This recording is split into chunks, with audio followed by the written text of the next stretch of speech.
the one who calls us to new life. Amen. Amen. Please be seated.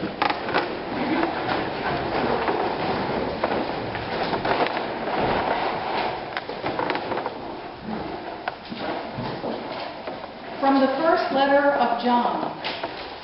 We love the children of God when we love God and obey His commandments. For the love of God is this, that we obey His commandments. And His commandments are not burdensome, for whatever is born of God conquers the world. From the Gospel of John. This is my commandment, that you love one another as I have loved you. No one has greater love than this, to lay down one's life for one's friends. You are my friends if you do what I command you. I am giving you these commands so that you may love one another. We have two similar sounding messages, each by someone named John. We hear certain words and ideas repeated. Obey, commandment, children of God, friends, love God, and love one another. We hear the gist of these messages, but at times they seem to go around in circles. So what are we to make of these two similar sounding messages, each by someone named John? How are they similar? How are they different? And what do they say to us today?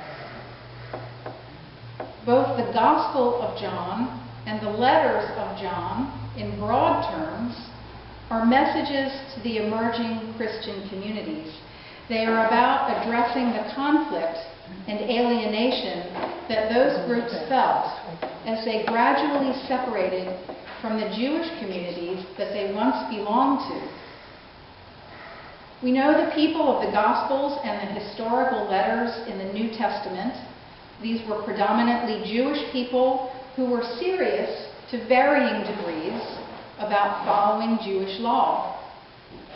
Then suddenly, some of them were following a new path. They were following Jesus, the mysterious, political, and religious rabble-rouser. And these new followers of Jesus needed to hear reinforcement. They needed to receive encouragement in the lessons of discipleship in the face of hostility, not only from the outside, from those people who had once been their neighbors and friends, but also in response to doubts and disagreements that cropped up among them. The lesson of discipleship was actually quite simple. Love one another. It goes all the way back to the original commandment given by God to Moses. Love one another as God has loved you. But as John's Gospel reminds us, no one has ever seen God. So Jesus tells them, love one another as I have loved you. Love one another as I have shown you how to do. So these similar sounding messages, each by someone named John, share a common foundation of love. But still, they're not quite the same. In the Gospel of John, Jesus is preparing His disciples for a new way of living. This is my commandment, that you love one another as I have loved you. You are my friends if you do what I command you to do. This is part of Jesus' farewell. It takes place on His final night with the disciples. Some of them may be getting the sense that their world is about to unravel.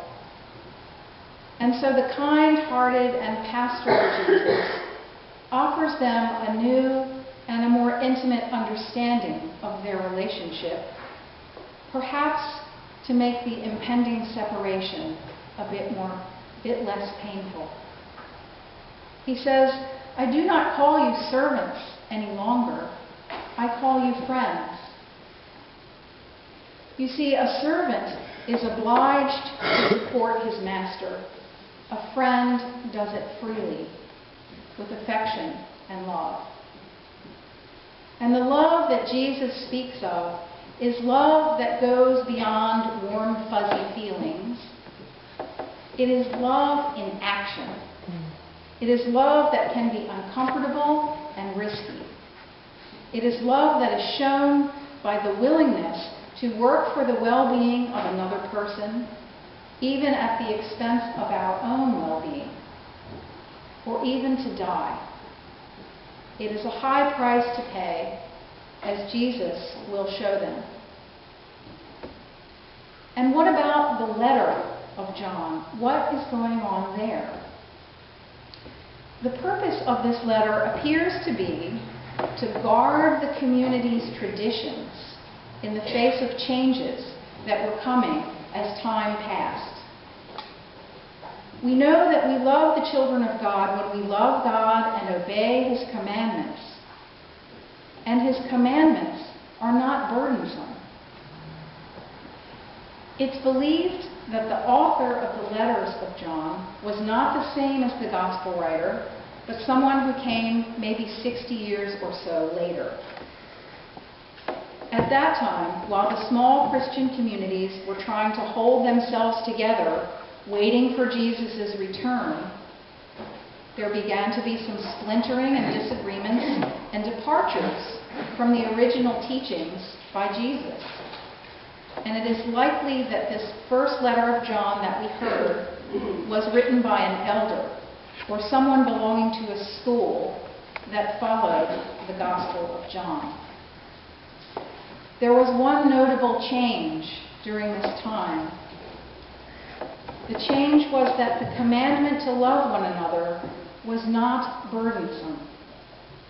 To love one another may still require action and self-sacrifice, but now to the disciples the burden is easy, because whatever sacrifice and risk are given in the name of love are outweighed by the action of giving love, the action of loving one another as Jesus commanded.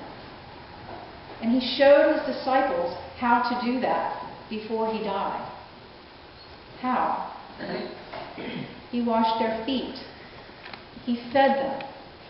He took risks to teach and heal in hostile places. He loved those no one else would love, the other children of God. Two similar sounding messages, each by someone named John. They share a common foundation, but they occur in different contexts and places. One is about preparing the disciples for a new way of life. One is about holding on to traditions in the midst of change. A life of faith calls us to hold on to these two apparently opposite views, to hold the tension of what seems to be a choice of either or, and make it an experience of both and. Preparing for a new way of life and holding on to the traditions in the midst of change.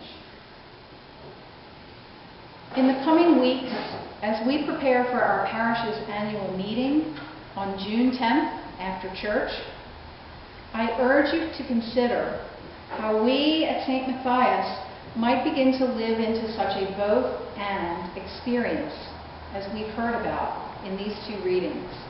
How are we to go about preparing for a new way of life together and to hold on to the traditions that are important and that sustain us? What traditions do we hold dear that we can maintain into the future?